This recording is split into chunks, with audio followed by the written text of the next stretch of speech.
How many of you out there in my audience, quick show of hands down in the comment section, remember when the migrant caravans started coming to the border during the Biden administration? People began saying, we don't have a problem with immigrants. We don't have a problem with immigration. We just want it done legally and in an organized fashion. And we want background checks done. And we don't want to have anybody who has any kind of a criminal record here at all. They all need to be squeaky clean. How many of you remember that? You see, the problem there is that it sets a much higher standard for the immigrant than for a huge group of people who already live in this country, who have a free pass to hate America, even though they've been born here and for many generations, that you don't give to anyone else coming here. They're being completely ignored. What happens when immigration dries up completely?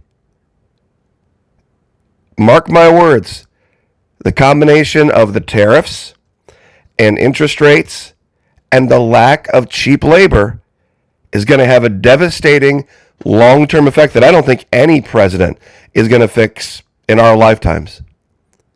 And it's probably going to hit by fall. And by next holiday season, folks, I think we're going to see an entirely different country. Let me show you a picture, and I want you to let it sink in for a minute. As long as the demographic replacement is done legally,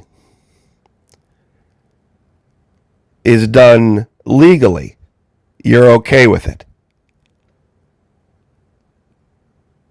Think about that for just a minute. Now, as always, gratitude. Thank you. Everyone who has joined us, Florida Maquis Patreon channel. I very, very much appreciate it. We have lots of folks piling in over there, and we got a lot of new content, and the most recent stuff is incredibly controversial. But when you look at the facts, coldly and clinically, even if you weren't from this planet, let's say, and you just decided to visit one day and you looked at our history and you had no dog in any fight, you would see these facts line up and say, wait a minute, what's being done in this one continent makes no sense. They have a huge group of people that literally hate everyone else living there, and it just gets ignored because they happen to be born there. And anyone else who wants to come to that continent has a huge hurdle to get over that nobody who was born there has to get over. Does that make any sense at all? If you'd like to join us, Florida Maquis Patreon channel, there's 4 levels over there, 2, 5, and 10 a month. Pardon me, 2, 5, 10, and 15 a month. Content for all levels, hundreds and hundreds of videos, the vast majority of which are down at the very base level.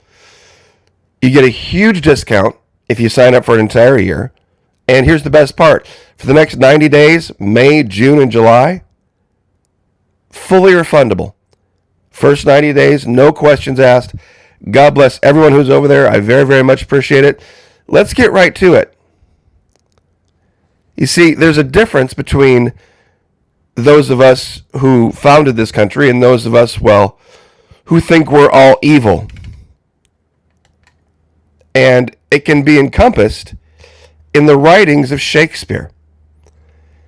Now, in this one paragraph from Hamlet, Act 3, Scene 1, you can find 4, perhaps 5, biblical scriptures referenced.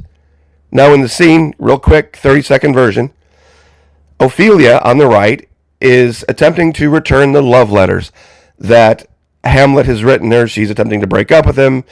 She thinks that he has done something awful when he hasn't. She's been misled, and he thinks that she is being a bit too judgmental, and that his offenses are no worse than any other man's offenses.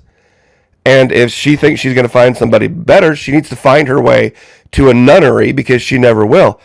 He says, I am very proud, revengeful, ambitious, with more offenses at my beck than I have thoughts to put them in, imagination to give them shape, or time to act them in. What should such fellows as I do crawling between earth and heaven? We are errant knaves all. Believe none of us. Go thy ways to a nunnery. Now, next video over at Florida Marquee Patreon channel, we're going to go through the 4 or 5 scriptures that I can rail off right off the top of my head right now that apply to this particular quote. See, it's about understanding the state of sin and accepting sin as sin and being penitent for it and not taking it and saying, well, I just can't help being that way, so I should probably celebrate it as a virtue. You see, there's a group of people that live in our country who celebrate sin as a virtue. And that's the difference. And here's a perfect modern world example. How many of you remember way back in 2014, there was an interview. This poor guy, entertainment interview in Hollywood, was talking to Samuel L. Jackson, famous actor. And the interviewer referenced a movie that actually starred Lawrence Fishburne, a different African-American actor.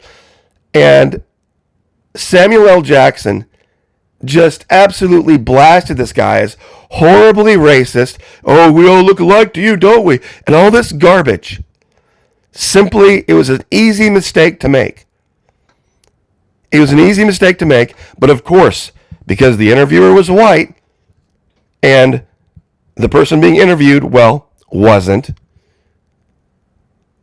it automatically made him just an evil, stupid, terrible, horrible white man. How many of you remember this? You see, Salma Hayek and Penelope Cruz get confused for each other all the time, and they laugh about it, and they're gracious about it. And they've made a joke of it, and they're good friends. People confuse Zooey Deschanel and Katy Perry all the time, and they laugh about it, and they're gracious about it, and they think it's funny. Henry Cavill and Sam Bowman, same thing. But no, not a certain group of people. Some people have taken an issue with me because of my stance on guns that I don't think everybody should have one. I don't think, constitutionally, if you read the Constitution and you read what the original intent of the Founding Fathers was, they did not intend for everyone to have a gun. Because there's a certain group of people that had no business having guns. If you had gone back to the time of the Founding Fathers and you had said, Founding Fathers, should that group of people over there, should we give them weapons? They would have said, absolutely not. Under no circumstances should that group of people over there have guns.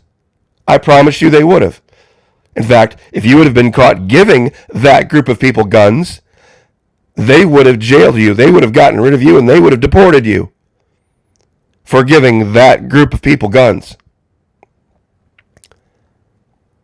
And when you run the numbers, thank you, Samantha Carter, by the way, Stargate, Samantha Carter. When you run the numbers, it makes sense why. When you have a group of people that celebrate every form of vice possible as a form of virtue, they celebrate every form of vice possible as a form of virtue, they probably shouldn't have guns. And that's what brings us back to Hamlet. See, Hamlet was a prince. Hamlet was a very, very, very powerful man, and he was the son of the king. He was second in line to the throne of Denmark. When he says, I am very proud, revengeful, ambitious, with more offenses at my beck and call than I have thoughts to put them in, he would have only had to say the word, and no man in the kingdom would have approached Ophelia. It would have been his command to make. He could have commanded that she marry him if he had wanted to. But he didn't want that. He was in love with her. And there was Ophelia's father didn't like Hamlet. So Ophelia's father conspired with the king, which at that point was Hamlet's uncle, who he didn't care for, to cook up these little schemes and these little lies to make Hamlet look worse to Ophelia than he actually was. Does that sound familiar? Being made to look worse? Being made to look worse than you actually are? By people behind your back? So, that's probably where I have to stop, because if I go any farther, get in trouble with the censors here at YouTube. So, join us, Florida Maquis. Let's see if I can speak English. Florida Maquis Patreon channel, where we'll pick up this discussion. God bless. Pray for each other. Pray for me. I'll pray for you. Lift each other up. Like, share, subscribe. We'll see you guys next time.